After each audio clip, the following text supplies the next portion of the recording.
Rolando Graña te muestra cómo el gobierno de Milei descaradamente justifica la represión y cada vez se vuelve más violento. Parece que el gobierno ha entrado, después de la marcha de los jubilados, en una etapa en la que termina justificando cualquier cosa. La señora a la que sientan de y le parten la cabeza era poco menos que una vieja patotera. El fotógrafo Pablo Grillo, claro, era un fotógrafo militante, como diciendo, bueno, se lo tenía merecido. ¿Cómo se explica que las protestas anteriores, donde iban 100, 300 jubilados, esos jubilados los fueron gaseando sistemáticamente desde el año pasado? La narrativa del gobierno no cierra, porque por un lado se presenta como un gobierno débil y por otro lado sobreactúa esta idea de que nadie puede disentir, y todo esto, por cierto, en nombre de la libertad.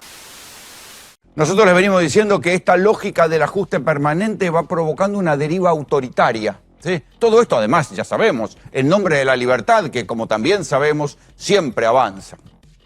Pero ahora parece que el gobierno ha entrado, después de la marcha de los jubilados, en una etapa en la que termina como justificando cualquier cosa, cualquier tropelía. Piénsenlo así. La señora a la que sientan de culo y le parten la cabeza era poco menos que una vieja patotera. Estoy citando la narrativa oficial. El fotógrafo Pablo Grillo, que pelea por la vida y la muerte, era, claro, era un fotógrafo militante, como diciendo, bueno, se lo tenía merecido. Los chicos detenidos, sí, como tampoco se habló demasiado de eso, es más, hay una especie de orden judicial para que no se informe de eso. Los chicos detenidos, 14 y 16 años, los precintaron y los tuvieron 2 horas tirados contra la reja de la casa de gobierno. ¿Por qué? Porque, según contó la madre de uno de ellos, uno pasó corriendo, se asustó, venían de un colegio que queda en la calle Lavalle, una escuela técnica, y vieron la represión, no sabían por dónde salir, no conocen bien el centro y terminaron en Plaza de Mayo. Cuando llegan a Plaza de Mayo se asustan, uno de ellos corre y se le cae un mate. Y dijeron, peligrosos niños, ahí está. Claro, llevaban un termo y un mate. Y pensaron que en las mochilas seguramente llevaban objetos para agredir o piedras a casa de gobierno y deben haber pensado, seguro que los padres le dieron las mochilas a los pibes para que no los detengamos, pero como nosotros somos más vivos que todo, vamos y los detenemos y los precintamos durante 2 horas. El gobierno también lo justifica.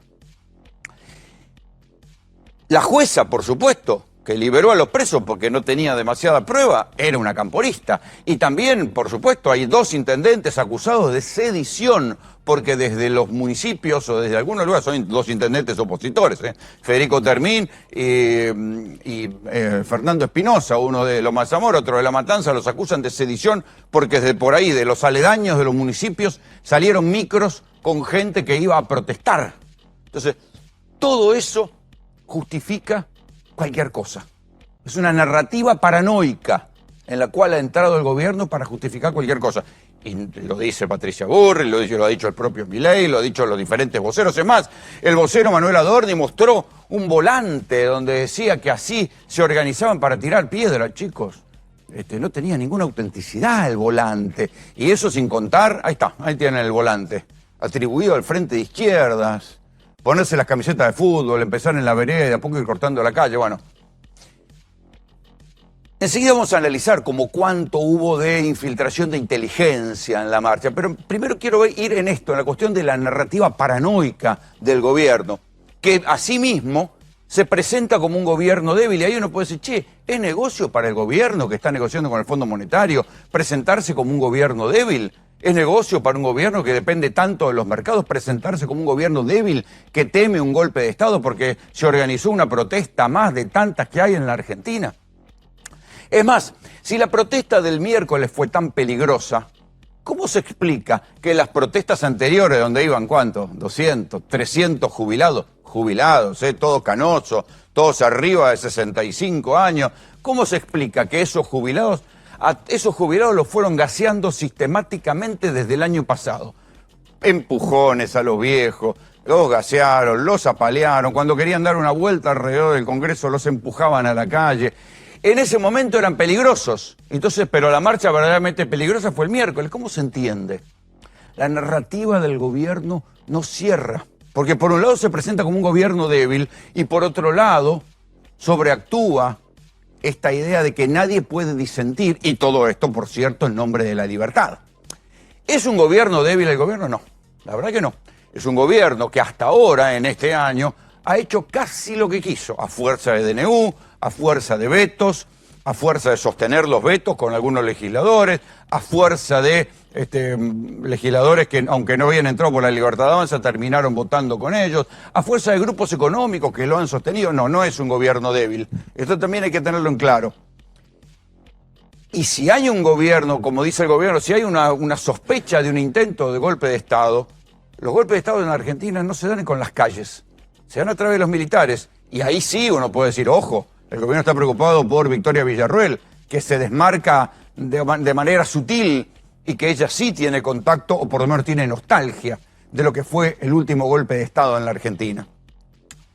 Pero volvamos a la cuestión de base, porque esta es la narrativa paranoica del gobierno, hace que piensen que si vos le haces perder a los jubilados entre el 21 y el 25% en un año, ya los jubilados venían muy golpeados porque pese a los bonos que daba el gobierno, el último gobierno peronista, ya venían muy golpeados por la inflación. A lo largo del gobierno de Milei, se calcula que perdieron entre el 21 y el 25%. Enseguida vamos a sacar un cálculo. Entonces, la canasta básica del jubilado está estimada en 1.200.000. Cobran, ¿cuánto? 350.000 pesos. ¿Qué pretenden? ¿Que no haya un porcentaje de esos jubilados que vaya a protestar? Nosotros aquí en GPS a lo largo del año hemos mostrado infinidad de encuestas de jubilados en la puerta de la farmacia, en la puerta de la carnicería, en la puerta de los supermercados, contando las cosas que dejaron de comprar. ¿Y qué esperan? ¿Que no haya un porcentaje de esos jubilados que todavía pueden caminar y vayan a protestar y estén calientes? ¿Son golpistas porque van a protestar? No. ¿Y entonces por qué los gasean? Porque no pueden tolerar la narrativa paranoica del gobierno. En nombre de la libertad no puede tolerar la disidencia, ni siquiera de aquellos que están siendo realmente jodidos. En la marcha, claro, todo el mundo fue a buscar supuestos barrabravas. Ahí los tienen, nosotros también los entrevistamos a los presuntos barrabravas, que dicho sea de paso, los barrabravas, muchachos, no dan la cara, porque si dan la cara en una cámara, dejan de ser barrabravas porque los reconocen y les pueden aplicar derecho de admisión. Los barrabravas no estaban, el gobierno solo pudo mostrar 5 presuntos barrabravas, de los cuales 2 tuvieron que decir que bueno, que no eran, y es más, los especialistas que entienden de barras bravas dijeron, no, las barras bravas no estaban. Lo que habían eran hinchas de una generación un poco mayor, entre 40 y 50 años, que están cerca de jubilarse, como decía uno, y nosotros somos gente que tiene tablón, que tiene años en las canchas y venimos acá a hacer el aguante a los jubilados. Nada más que eso. Después están los rumores, ahora dicen que le pagaban 50 lucas a cada uno de los manifestantes, todos rumores urbanos que nadie pudo probar. Hasta ahora lo que hubo fue una protesta social basada en un reclamo absolutamente legítimo, que es el de los jubilados que perdieron un 25% de su poder adquisitivo contra una canasta, cobran 350.000 contra una canasta de 1.200.000. Pero por eso, a lo largo de esta semana se escuchó y se habló mucho de los hinchas y o barra bravas, y todo el mundo dejó de escuchar a los jubilados. Vean esta foto ahora. Es uno de los supuestos barra bravas.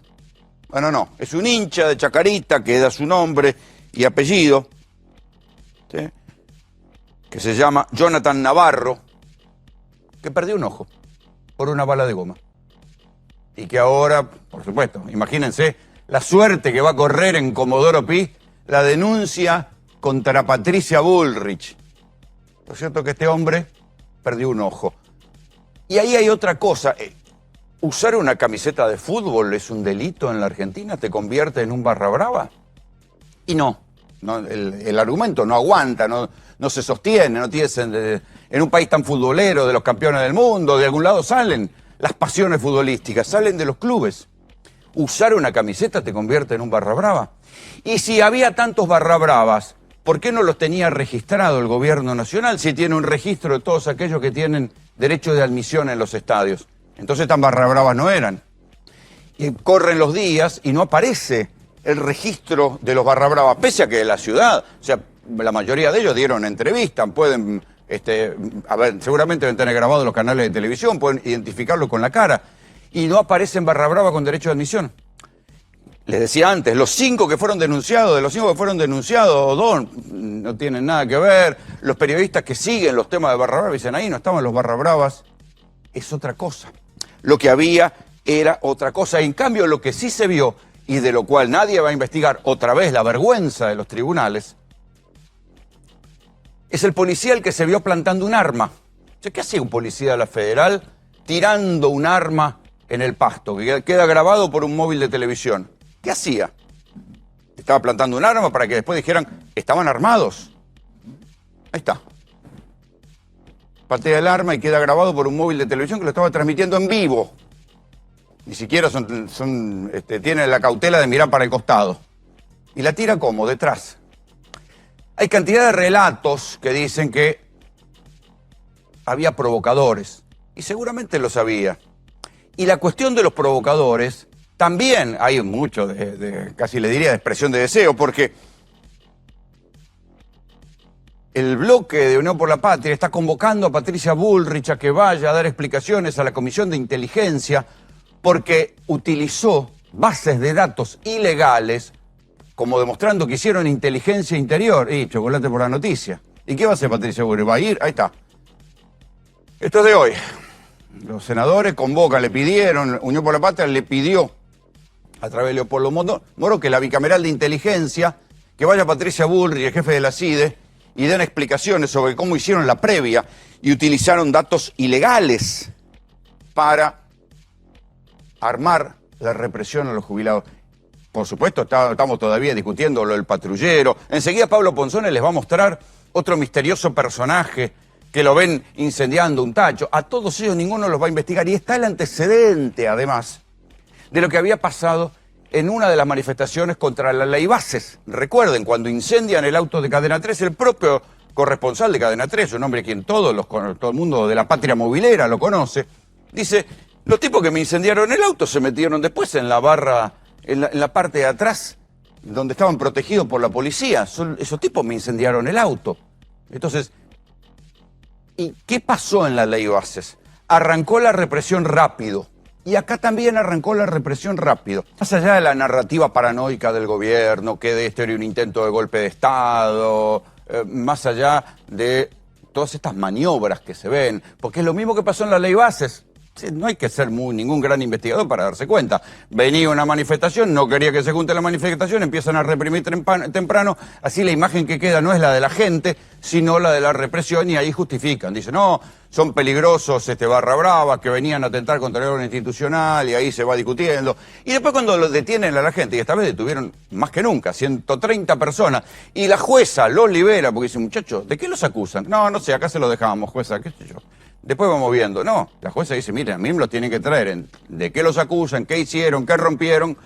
Y como los liberó a todos en menos de 8 horas, dicen que es una jueza camporista. Lo que pasó debería llamar la atención de la política, de los partidos políticos diversos que integran la oposición, de los provinciales, del peronismo, del radicalismo, o que ya no se sabe qué es el radicalismo, del bloque de Hacemos Coalición Federal. Debería llamar la atención porque es violencia institucional.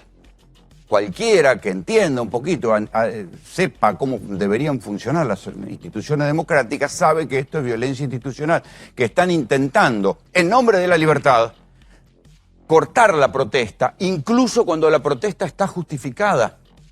Y ahí falta la cintura política del gobierno, que ni siquiera dijo, bueno, entendemos la situación de los jubilados, vamos a hacer un anuncio. Nada.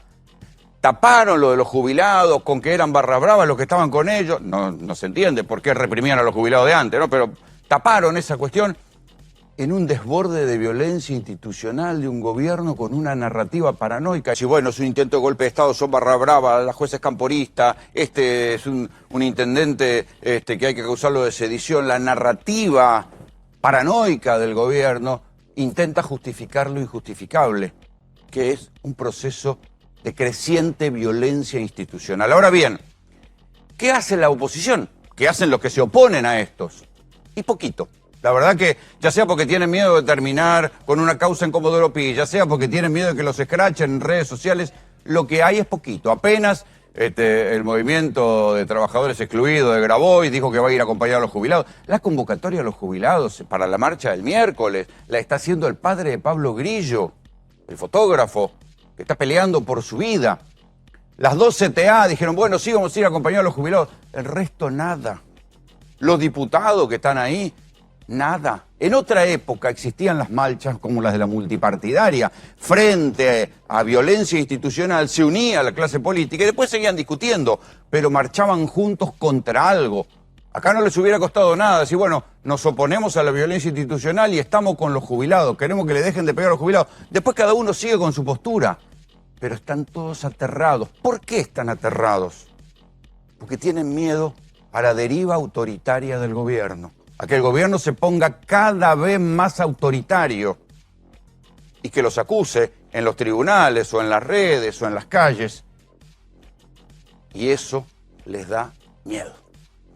Alza, oh patria, tu frente abatida, de esperanza la aurora lució.